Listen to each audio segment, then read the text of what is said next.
sa'yo, Panginoong Hesukristo. Nagpupuri kami sa'yo, Panginoong Hesukristo.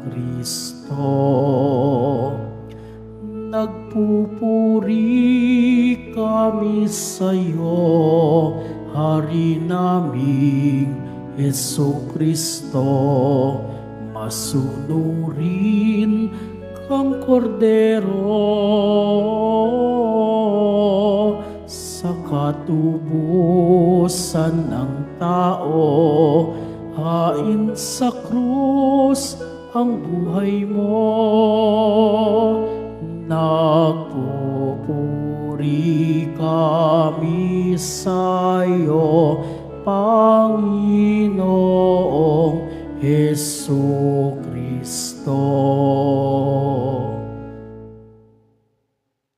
Sumainyo ang Panginoon.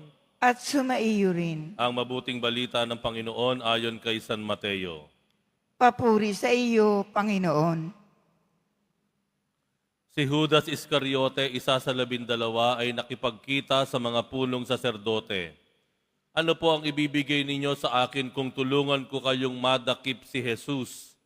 Tanong niya. Noon din ay binilangan nila siya ng 30 salaping pilak.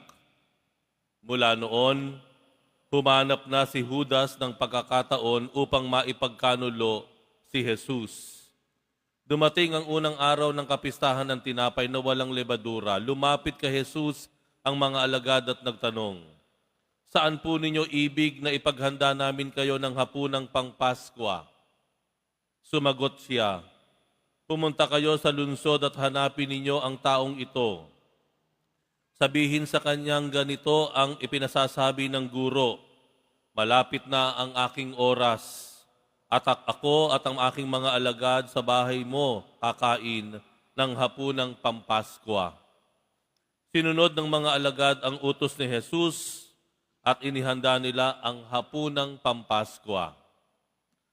Nang gabing iyon, dumulog sa hapag ni Jesus kasama ang 12 alagad.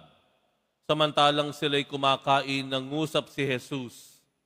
"Sinasabi ko, isa sa inyo ang magkakanulo sa akin." Nanlumo ang mga alagad at isa't isa'y nagtanong sa kanya, "Ako po ba, Panginoon?" Sumagot siya, "Ang kasabay kong sumausaw sa mangkok ang siyang magkakanulo sa akin. Papanaw ang anak ng tao ayon sa nasusulat, ngunit sa aba ng magkakanulo sa kanya. Mabuti pang hindi na ipanganak ang taong ito." Si Judas, na magkakanulo sa kanya, ay nagtanong din, "Guro, ako po ba?" Sumagot si Jesus, "Ikaw na ang nagsabi." Ang mabuting balita ng Panginoon. Pinupuri ka namin, Panginoong Hesukristo. Magsiupo muna tayong lahat. WIIFM. Sabihin nyo nga, WIIFM. Ano po ibig sabihin nito? Para doon sa mga nasa marketing, pamilyar po tayo dito. WIIFM stands for What's in it for me? What's in it for me? Sa Tagalog, ano ba meron dyan? Ano ba meron sa atin dyan? Sabay ganun ang kilay, oh. Ano ba meron dyan sa atin? Di ba? Yan, ano? Ano ba mahihita ko dyan? Ano ba makukuha ko dyan? Nakakalungkot. Dahil isa sa pinakamalapit sa Panginoon, isa sa mga alagad, si Judas Iscariote, na siyang pinagkakatiwalaan ng kaban ng yaman para sa pondo ni Jesus at ng kanyang mga alagad. Ang tresurero, ika nga po, ang lumapit sa mga Pariseyo at ang nagsabi siya, WIIFM. What's in it for me? Kung ibibigay ko si Jesus sa inyo, ano ba meron sa akin? Dito po sa simbahan ng Quiapo, ako po ay sadyang nai-inspire. Ako'y 2 buwan pa lamang po dito, pero biniyayaan ako ng Panginoon ng pagkakataon na makilala ang marami o ilan na talaga naman po bukas palad. Sa Ingles, generous. Yung mga nagbibigay na hindi man lang ipinapakilala pangalan nila. Wag na po. Wag na po, okay lang po. Yung mga nagbibigay, malaki man o maliit na halaga, pero mararamdaman mo yung senseridad. Walang hinihinging kapalit. Walang WIIFM. Marahil bilang pagpapasalamat sa mahal na poong Jesus Nazareno. Yung iba, pagbabalik. Binabalik lang niya yung bahagi ng binigay sa kanya ng Diyos. Bukas palad, very generous. At palagay ko po, ito yung isa sa mga dahilan kung bakit maraming milagro sa Quiapo. Dahil maraming tao ang hindi nahihiyang humarap sa Panginoon. Binubuksan ng kanilang puso, Panginoon, ito puso ko po. Wala akong maitatago sa iyo. At ang paraan nila para ipaabot ang kanilang pagkilala at pagpapasalamat sa Diyos, buong puso silang magbibigay. Nung isang araw, nakalulungkot po, dahil may nag-viral na naman. Isang pare sa Diocese of Antipolo, galit na galit doon sa nagtitinda ng palaspas. Lumabas kayo! Labas! Sabing gano'n, di ba? Galit na galit yung pare, no? Parang kilala ko pa nga yata yun, no? Labas! Nagtitinda po kasi ng palaspas sa loob ng simbahan, ng bakuran ng simbahan. Nag-viral po iyon. Nakakalungkot naman po, again, no? Itong ating mga content creators, ako po isa doon, ini-splice nila kasi yung video Pinuputol nila. Pinipili po nila kung ano yung pinaka-controversial. Makakakakiliti. Yan, makakakiliti, no?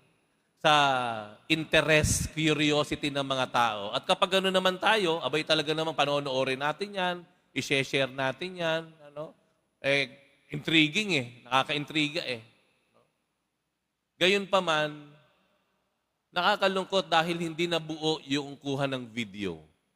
At nagpalabas naman po ng formal na kwento o pagpapaliwanag ang simbahang iyon. Nagpapaliwanag na sila na putol ang video. Nung umpisa pa lamang ay pinapakiusapan sila. Ito ay bahagi ng simbahan. Maraming nagdarasal dito. Mayroon namang lugar para sa kanila. Hindi naman minamasama ng simbahan ng pagtitinda. Nakakatuwa nga na nakatutulong ang simbahan sa mga maliliit na mga negosyante. Titinda ng bulaklak, palaspas, kandila. Okay po yan. Pero ang nais lang ng simbahan ay observe naman natin. Tingnan naman po natin kung ano yung tamang lugar. Yung may tamang lugar naman para sa lahat. So nagpaliwanag na ang simbahan na simula pa lang pinakiusapan, ang problema, minura pa yung pare. Minura pa yung pare. So siguro yung pare, tao lang yan, na-trigger, labas kayo. Tumaas na yung tono niya.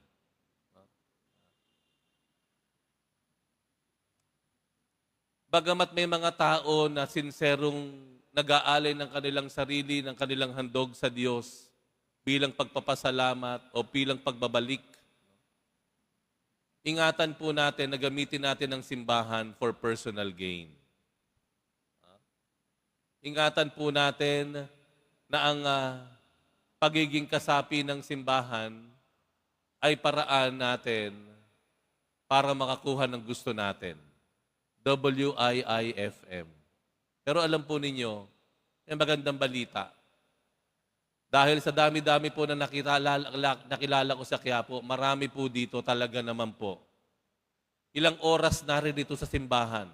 Nakatira sa malayong lugar. Ang pahinga lamang nila isang maliit na silya dito sa tagiliran. At ilang misa silang maglilingkod. Sila pa ang gumagastos para sa sarili nila. Naririto sila hindi para sa kanilang negosyo, para kumita, para tanungin sa simbahan, ano ba meron dyan para sa akin? Hindi. Buong puso at sincero na nagbabalik sa Diyos na kung ano man ang meron sila. Ang panahon nila, ang buhay nila, at kung ano man ang meron sila, nagbibigay sa Panginoon. Hindi naghihintay ng kapalit. Marami po. You only have to go around the church. You will see a lot of people. Nahahangaan po ninyo. Minsan natutulog na doon sa isang silya, nakayuko, hinihintay yung pag-serve nila. Nakakahanga po, nakakalakas ng loob. Palagay ko po yun ang gustong mangyari ng Panginoon sa atin. Alam na ng Diyos ang kailangan natin. Huwag na natin siyang ibudol. Huwag na natin ang Panginoon na suhulan. Alam na ng Diyos yan. Ang kailangan lang ng Diyos sa atin, ibigay natin kung ano man ang meron tayo sa Kanya. Hayaan natin ang Diyos ang magbigay ng pagpapala sa atin.